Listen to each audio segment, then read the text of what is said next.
Capítulo 12. As folhas eram verdes, aquele verde claro de folha nova que elas ostentam nos primeiros meses do verão. Da mesinha na praça de tijolos vermelhos, Sand e Shaun podiam olhar para cima e ver as folhas fulgurantes iluminadas pelo sol e observar os pássaros saltitando nos galhos, quando não estavam procurando migalhas de pão e batatas fritas. Esse era o lugar do campus predileto de Sandy. Era tão calmo, quase um mundo de distância das desavenças, perguntas e disputas de casa. Shaun gostava de observar os pardais piando e correndo atrás de cada migalha de pão que ele jogava sobre os tijolos. Adoro o modo pelo qual o universo todo se encaixa, disse ele. A árvore cresceu aqui a fim de nos dar sombra. Sentamo-nos aqui e comemos, e damos comida para os pássaros que vivem na árvore. Tudo se encaixa. O conceito fascinou Sandy. Na superfície parecia tão simples, quase um conto de fadas, mas parte dela estava muito sedenta por esse tipo de paz. O que acontece quando o universo não se ajusta? Perguntou. Shaun sorriu. O universo sempre se encaixa. O problema só surge quando as pessoas não percebem essa harmonia. Então, como você explica os problemas que estou tendo com meus pais? Nenhuma das suas mentes está sintonizada corretamente. É como uma estação de FM no rádio. Se o sinal está fraco e as vozes chiam e soam intermitentes, não culpe a transmissora, acerte o rádio. Sandy, o universo é perfeito, é unificado, harmonioso. A paz, a unidade, a inteireza realmente existem e todos nós fazemos parte do universo. Somos feitos da mesma matéria. Por isso, não há motivo para não nos ajustarmos com precisão no esquema total das coisas. Se não nos ajustamos, é porque tomamos a estrada errada em algum lugar. Estamos fora de contato com a verdadeira realidade. Puxa, acho que sim, murmurou Sandy. Mas é isso que eu não entendo. Meus pais e eu supostamente somos cristãos e nos amamos e estamos perto de Deus e tudo mais, mas nada fazemos além de discutir sobre quem está certo e quem está errado. Shaun riu e assentiu com a cabeça. Sim, eu sei como são essas coisas. Também já passei por isso.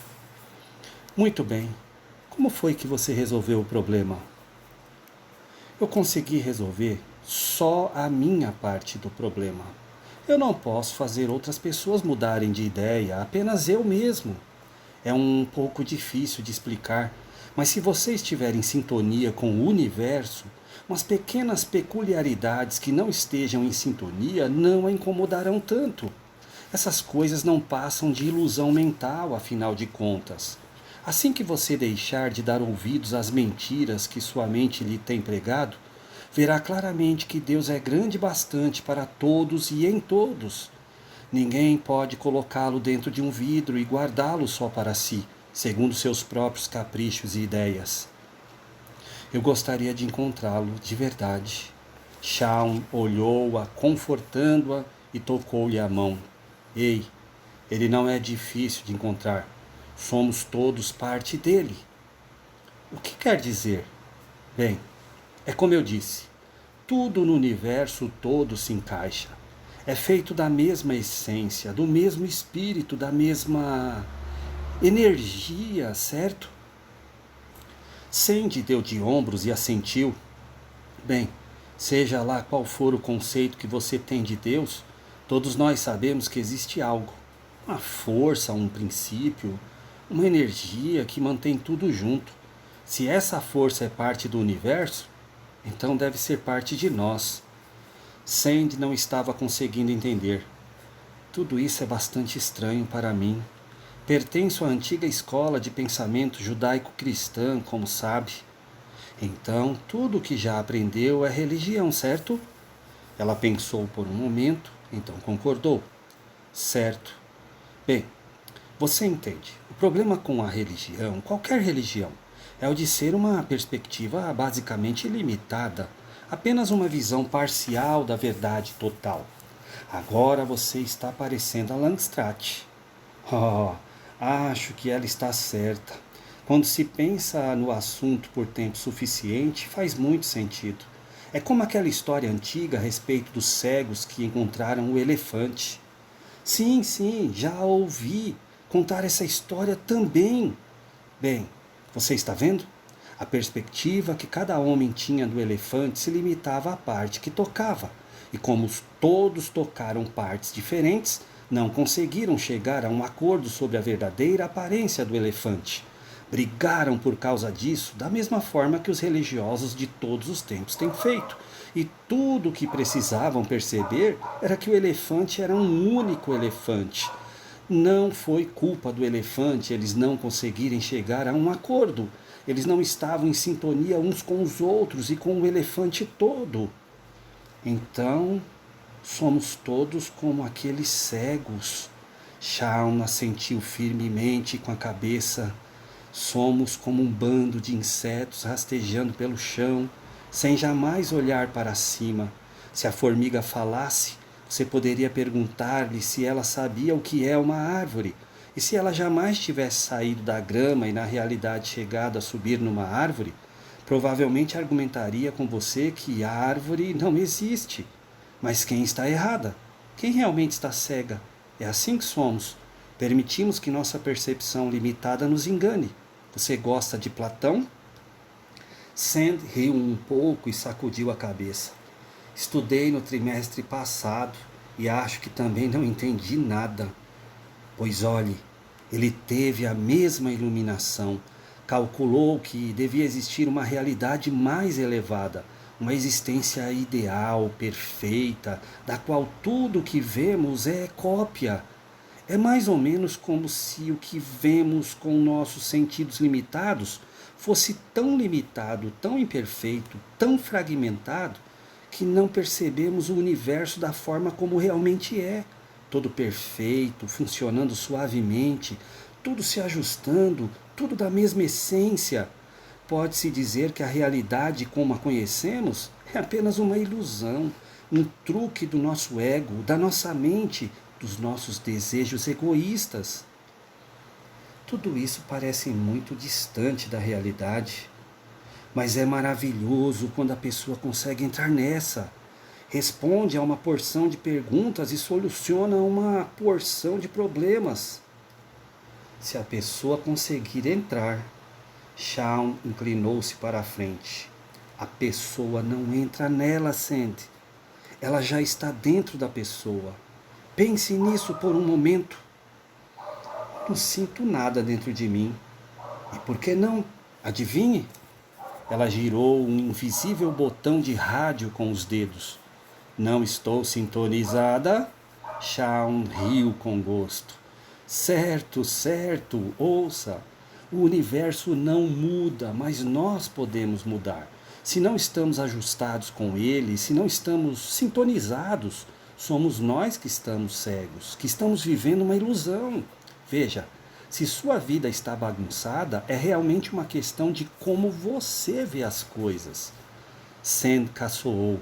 Ora, vamos. Não me venha dizer que tudo isso só existe na minha cabeça. Shaun ergueu a mão em advertência. Ei, não caçoe até ter experimentado. Olhou novamente para a luz do sol, as árvores verdes, os pássaros ocupados. Escute só por um momento. Escutar o quê? A brisa, os pássaros.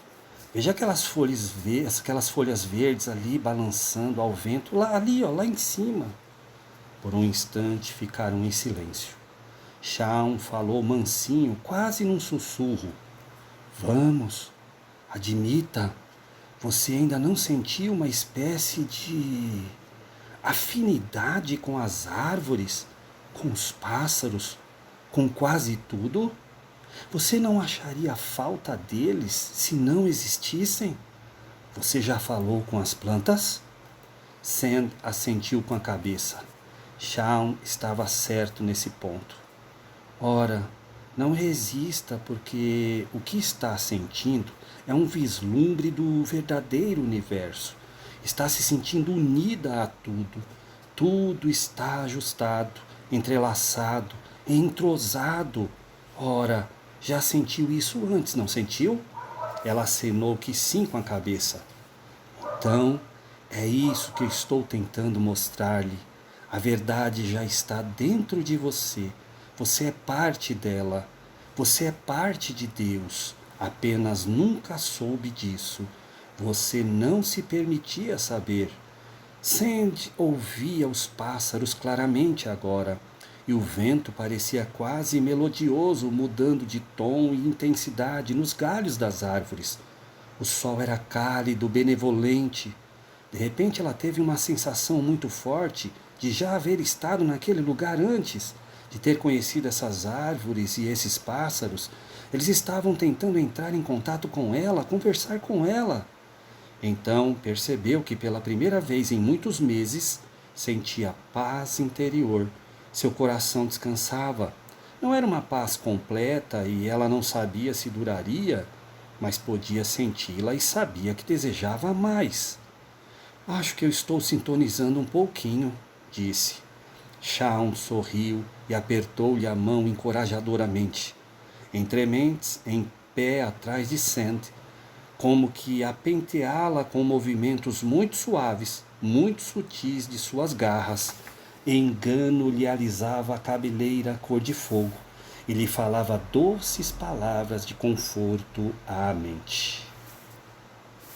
Tal e suas tropas reuniram-se de novo na igrejinha e desta vez estavam mais animados. Haviam provado as primeiras promessas da batalha, haviam conquistado uma vitória, embora pequena, na noite anterior. Acima de tudo, o número deles era maior.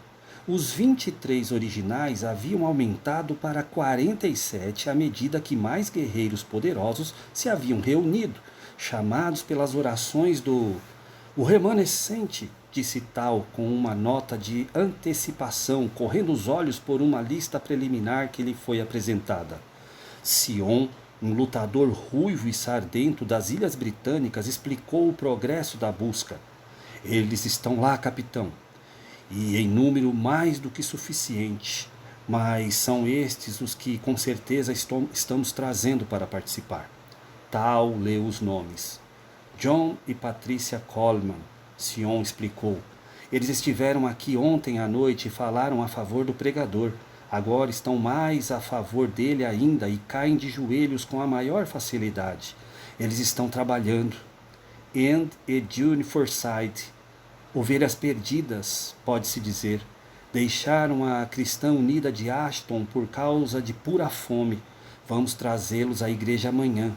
Tem um filho, Ron, que está buscando o Senhor, um pouco extraviado por enquanto, mas está começando a se entediar do que faz. E muitos outros, pelo que vejo, disse Tal com um sorriso e entregou a lista a Guilo. Designe alguns dos que chegaram recentemente para cuidarem do pessoal desta lista. Tragam essa gente para a igreja. Quero que todos estejam orando. Guilo tomou a lista e conferenciou com diversos dos novos guerreiros. E os parentes, amigos em outros lugares? Perguntou Tal a Sion. Um número mais do que suficiente já está redimido e pronto para orar. Devo enviar emissários a fim de incumbi-los dessa responsabilidade? Tal meneou a cabeça. Não posso permitir que guerreiro algum se ausente por muito tempo. Em vez disso, envie mensageiros aos guardiões das cidades dessas pessoas e incumbam os guardiões de fazê-las sentir a responsabilidade de orar pelos seus queridos daqui. Feito. Sion pôs mão à obra, designando mensageiros que prontamente desapareceram no cumprimento de suas missões. Guilo também havia enviado seus guerreiros e estava excitado em ver a campanha em ação. Gosto da sensação que isto me dá, capitão. É um bom começo, disse Tal. E Rafar? Acha que ele desconfia da sua presença aqui? Nós dois nos conhecemos muito bem. Então ele está esperando briga, e logo? Justamente o motivo pelo qual não vamos brigar, pelo menos por enquanto. Não até que a cobertura de orações seja suficiente e saibamos por que Rafar está aqui. Ele não é príncipe de cidadelas, mas de impérios, e jamais viria por uma tarefa abaixo do seu orgulho. O que já vimos é muito menos do que o inimigo planejou. Como vai o Sr. Hogan? Ouvi dizer que o demôniozinho complacência foi banido por ter fracassado e que o Baal está furioso. Tal riu-se. Hogan reviveu como uma semente em hibernação. Nathan, Armote, eles apareceram imediatamente. Vocês têm mais guerreiros agora. Levem quantos precisarem para cercar Marshal Hogan. Maiores números podem intimidar onde espadas não podem. Guilo estava visivelmente indignado e olhou anelante a espada embainhada. Tal advertiu. Ainda não, bravo Guilo. Ainda não. Logo depois do telefonema que Marshall deu a Harmel, o telefone de Berenice quase pulou da parede. Marshall não lhe pediu, ordenou. Esteja no escritório às 7 da noite, temos trabalho a fazer. Agora, às 7h10, o resto do escritório do Clarim estava deserto e escuro. Marshall e Berenice estavam na sala dos fundos, desencavando dos arquivos antigas edições. Ted Harmel havia sido muito meticuloso. A maior parte dos números antigos estavam arrumados cuidadosamente em enormes pastas. Quando Harmel foi expulso da cidade? Perguntou Marshall, dando uma olhada rápida em diversas páginas antigas de uma edição passada. Cerca de 1 ano, respondeu Berenice, trazendo mais pastas para a grande mesa de trabalho. O jornal operou com uma equipe reduzida durante meses, até antes de você comprá-lo. Ed, Tom, eu e alguns dos alunos de jornalismo da faculdade o mantivemos vivo. Algumas edições foram boas, outras saíram com cara de jornal estudantil. Como esta aqui? Berenice viu a edição de agosto.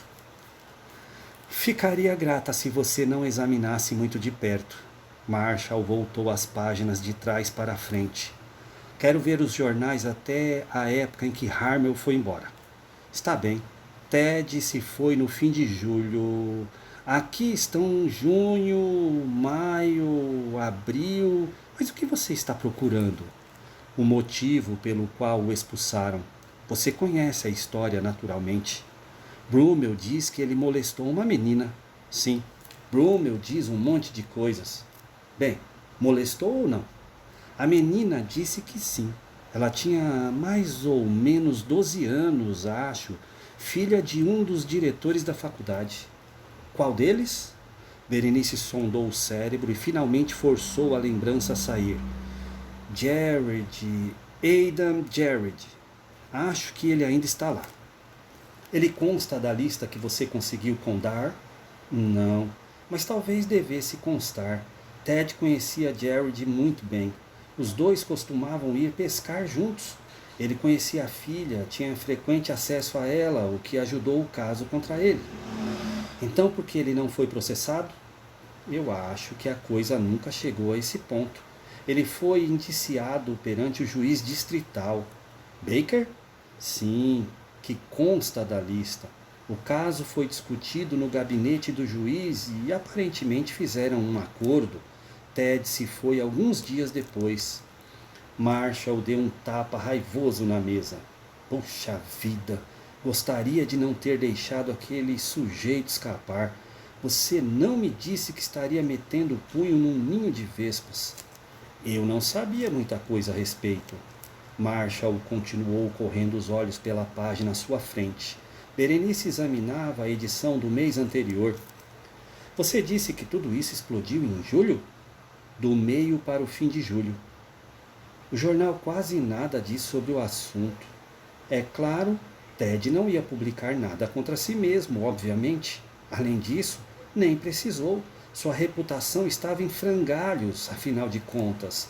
Nossa circulação caiu criticamente. Diversas semanas se passaram sem pagamento algum. O que é isto? Os olhos dos dois convergiram para uma carta ao redator num número de sexta-feira do começo de julho.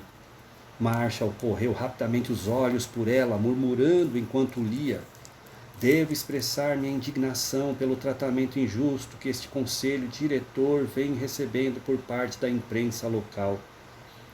Os recentes artigos publicados pelo Clarim de Ashton constituem nada menos do que impudente mau uso da imprensa, e esperamos que nosso redator local seja profissional o bastante para averiguar os fatos de agora em diante antes de imprimir quaisquer outras insinuações infundadas. Sim, animou-se Berenice, recordando-se. Essa foi uma carta de Eugene Baylor. Então ela bateu as mãos dos dois lados do rosto e exclamou: "Oh, aqueles artigos!" Berenice começou a voltar apressadamente os números contidos na pasta de junho. Sim, aqui está um. A manchete dizia: Strachan pede auditoria. Marshall leu a primeira sentença. A despeito de contínua oposição do conselho diretor da faculdade Whitmore, o deão da faculdade, Eldon Strachan, pediu hoje uma auditoria de todas as contas e investimentos da faculdade Whitmore, expressando ainda sua preocupação quanto a recentes alegações de má administração de fundos. Os olhos de Berenice rolaram para cima e fitaram os céus enquanto ela dizia: barbaridade, isto pode ser mais do que um ninho de vespas. Marshall leu um pouco adiante. Strachan afirmou haver prova mais do que adequada para justificar uma auditoria, mesmo que seja cara e prematura, segundo o conselho diretor ainda mantém. Berenice explicou: sabe, não prestei muita atenção quando isso tudo estava acontecendo. Ted era um tipo agressivo, já havia irritado muita gente antes, e isso parecia apenas outra coisa política de rotina. Eu não passava de uma repórter na inócua equipe dos assuntos de interesse humano. Que me importava tudo isto? Então, disse Marshall, o deão da faculdade meteu-se em apuros com os diretores. Parece ter sido um verdadeiro feudo. Ted era muito amigo de Eldon Strachan.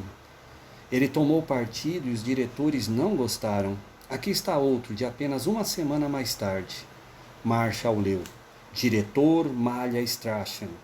Eugene Baylor, membro do conselho diretor e tesoureiro-geral da faculdade Whitmore, acusou hoje o deão Eldon Strachan de malicioso ataque político, afirmando que Strachan está usando métodos deploráveis e antiéticos a fim de promover sua própria dinastia dentro da administração da faculdade, mais do que um arrufo inofensivo entre amigos. Pelo que eu sei, o negócio ficou feio, bem feio, e Ted provavelmente meteu o nariz um pouco além do que devia, começou a levar chumbo cruzado. Daí a carta irritada de Eugene Baylor. Além de pressão política, com certeza, Strachan e Ted fizeram muitas reuniões e Ted estava descobrindo muita coisa, talvez demais. Mas você não tem detalhes. Berenice ergueu as mãos aos céus e meneou a cabeça. Temos esses artigos, o número do telefone de Ted e a lista. Disse Marshall pensativo. A lista. Uma porção dos diretores estão nela.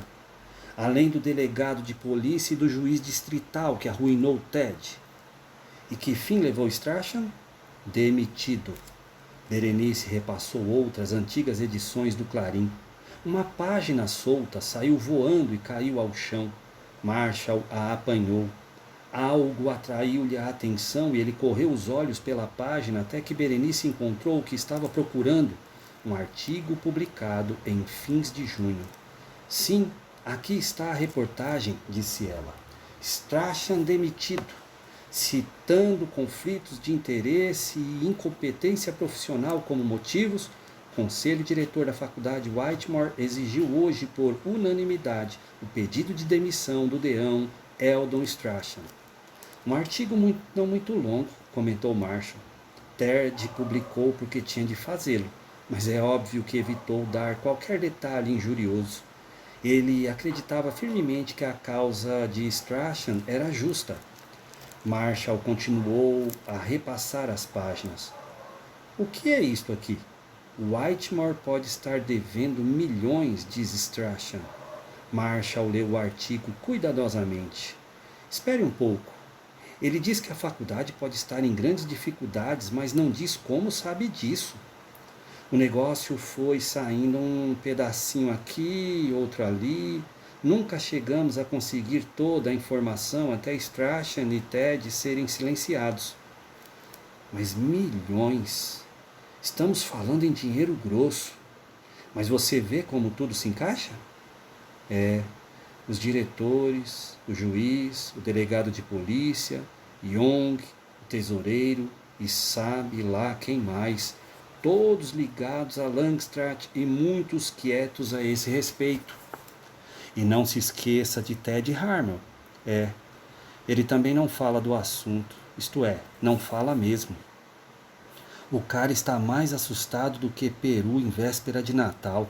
Mas ele não foi um membro muito fiel do grupo, se tomou o partido de Strachan contra os diretores. Foi por isso que o riscaram do mapa, por assim dizer, juntamente com Strachan. Talvez. Por enquanto temos uma teoria que, por sinal, está bem confusa. Mas temos uma teoria, e a minha ida para a cadeia segue o padrão. Certinho demais por enquanto, pensou Marshall em voz alta.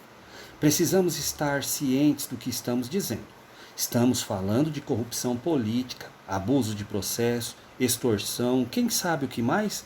É melhor estarmos bem seguros do que estamos fazendo. O que era aquela página ali que caiu? Hein? Aquela que você pegou? Estava fora de lugar. A data é antiga, de janeiro. Berenice apanhou a pasta apropriada na prateleira do arquivo. Não quero que os arquivos se misturem. Ei, por que você a dobrou toda? Marshall deu levemente de ombros, fitou-a com muita brandura e desdobrou a página. Contém um artigo a respeito da sua irmã, disse ele.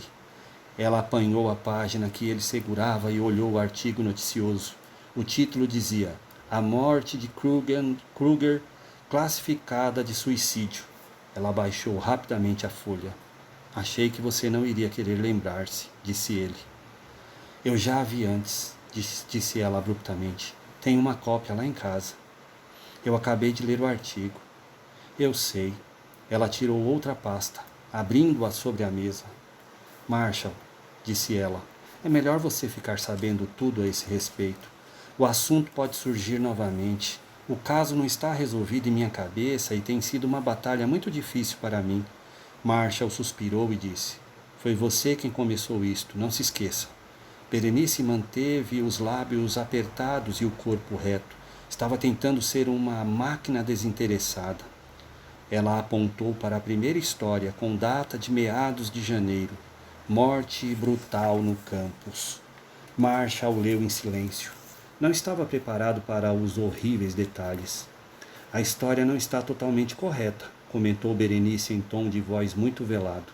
Eles não encontraram Pat em seu próprio dormitório.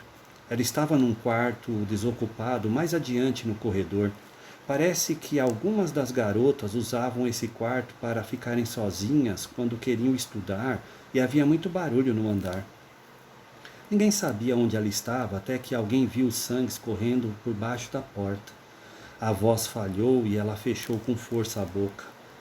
Patrícia Elizabeth Kruger, de 19 anos, fora encontrada em um dormitório nua e morta, a garganta cortada. Não havia sinais de luta, a faculdade toda estava em estado de choque, não havia testemunhas. Berenice achou outra página e outra manchete. Nenhum indício na morte de Kruger. Marshall leu rapidamente, sentindo cada vez mais estar invadindo uma área muito sensível que não lhe dizia respeito. O artigo declarava que nenhuma testemunha se havia apresentado, ninguém tinha visto ou ouvido coisa alguma, não havia nenhum indício de quem o assaltante poderia ser. E você leu o último, disse Berenice. Eles finalmente classificaram de suicídio. Decidiram que tinha que falar que minha irmã se havia despido e cortado a própria garganta. Marshall mostrou-se incrédulo. E ficou por isso mesmo? Ficou por isso mesmo. Marshall fechou a pasta de mansinho. Ele nunca vira Berenice parecer tão vulnerável. A destemida repórter, que não se deixava intimidar em uma cela cheia de prostitutas, estava com uma parte de si ainda desnuda e ferida, além de qualquer bálsamo. Ele colocou gentilmente a mão nos ombros da moça. Sinto muito, disse. É por isso que eu vim para cá, como você sabe. Ela enxugou os olhos com os dedos e apanhou um lenço de papel para suar o nariz. Eu simplesmente não consegui deixar as coisas como estavam. Eu conhecia Pat. Conhecia-a melhor do que qualquer outra pessoa. Ela não era do tipo de gente que faz uma coisa dessas. Era feliz, bem ajustada, gostava da faculdade. Pelas cartas, parecia estar bem. Por quê? Por que não guardamos tudo e damos a noite por encerrada? Berenice fez que não ouviu a sugestão. Examinei a disposição do dormitório, o quarto onde ela morreu, a lista dos nomes de todas as moças que moravam no prédio. Conversei com todas elas, verifiquei os laudos policiais, o laudo do legista, examinei todos os pertences de Pat. Tentei encontrar a companheira de quarto de Pat, mas ela já tinha ido embora. Ainda não consigo me lembrar do seu nome. Vi-a uma vez apenas quando fui lá fazer uma visita. Afinal, resolvi ficar por aqui, arrumar um emprego, esperar e ver o que acontecia. Eu tinha certa experiência em jornalismo, não foi difícil conseguir o emprego. Marshall colocou o braço em torno dos ombros da moça. Bem, ouça, eu a ajudarei de qualquer maneira que puder. Não precisa carregar todo esse negócio sozinha. Ela se descontraiu um pouco, recostando-se contra ele apenas o suficiente para mostrar que sentia o abraço. Não quero amolar. Você não está amolando. Escute, assim que se sentir preparada, podemos repassar tudo, examinar tudo de novo. Pode haver ainda alguma pista em algum canto. Berenice sacudiu os punhos e choramingou. Se ao menos eu conseguisse ser mais objetiva. Marshall envolveu-a com um risinho gentil, confortante e um aperto amistoso. Bem, talvez eu possa cuidar dessa parte. Você está se saindo bem, Bernie. Aguente um pouco mais. Ela era uma boa menina, pensou Marshall, e tanto quanto conseguia recordar-se, essa fora a primeira vez que a tocara.